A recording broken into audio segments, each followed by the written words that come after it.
তখন বয়সটা কত হবে, 9-10, মনে হচ্ছে ক্লাস 5-এ পড়ি।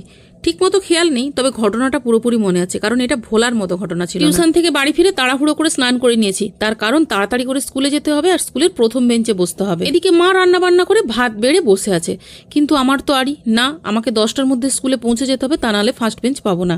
মায়ের জোরাজোরিতে কি আর করবো, শেষমেশ খেতে বসে গেলাম। কিন্তু খেতে বসে ভাতের সাথে খাওয়ারগুলো দেখে মাথায় হাত। প্রত্যেকটা সবজি, আর সবজি একদমই খেতে চাইতাম না। যখনই মাকে বলেছি যে খাবো না, দুম করে পিঠে এক কিল। আর ওই যে কান্না শুরু হলো, সেই কান্না থামাতে প্রায় 4-5 ঘন্টা। তখন কি স্কুল যাওয়া তো দূরের কথা, স্কুলের টাইম পর্যন্ত শেষ হয়ে এলো, তবু আমার কান্না আর থামলো না। শেষে বাবা বাজার থেকে ওই যে তখন ছিল না 1 টাকা দামি লজেন্স, সেই লজেন্স 20টা এনে দেওয়ার পর সেই কান্না থামলো। আর এখন সেম ঘটনা যখন আমার ছেলে করে, আর মায়ের কাছে যখন বলতে যাই, জানো মা তোমার নাতি এত দুষ্টামি করেছে, এই করেছে সেই করেছে, মা তখন ঘুরেই বলে দেয় গাছ কত ভালো ছিল যে গাছের ফলটা ভালো হবে। সেই ঘুরে ফিরে দোষ আসে আমারই ওপরে, তার নাতির কোনো দোষ থাকে না। তো যাই হোক, তোমরা কমেন্ট করে জানিও তোমরা কে কে মায়ের হাতে মার খেয়েছো, কত